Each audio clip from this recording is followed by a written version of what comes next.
parler de trois aspects qui nous aident à avoir de la crédibilité auprès de nos employés, donc qui permettent de faire évoluer notre culture en santé et sécurité. Alors, je vous présente la rigueur, la communication au quotidien et l'attitude. J'en ai déjà parlé dans d'autres capsules, mais je veux quand même vous montrer ça.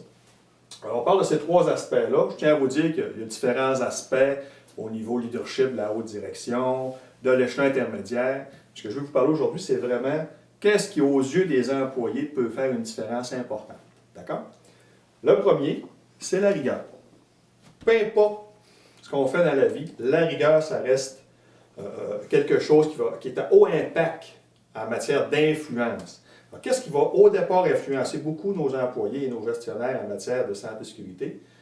Suis-je rigoureux? Alors, si j'ai annoncé que j'allais faire des rencontres d'équipe à tous les jours, que j'allais aller voir mes employés à tous les jours, bien, quantitativement, il faut que je le fasse. Sinon, le travailleur va dire que ce n'est pas sérieux. Alors, si je décide d'aller m'entraîner 4-5 fois par semaine pour être plus en forme, et j'y vais seulement 2 fois par semaine, je n'atteindrai pas mon objectif. En matière de santé et sécurité, c'est la même chose. Fait que déjà, on crée un impact en ayant de la rigueur en matière de santé et sécurité auprès de nos employés. Et là, ils commencent à se dire, ouais, c'est sérieux. Hein?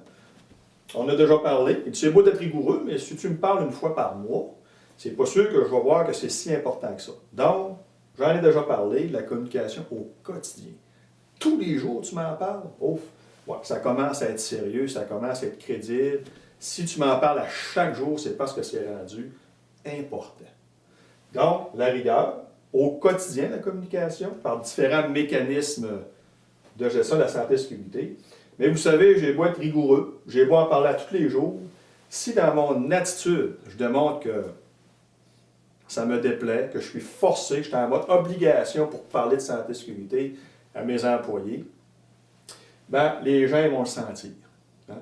Alors, l'aspect attitude est très important déjà là. Il faut que je démontre un minimum d'intérêt. Hein?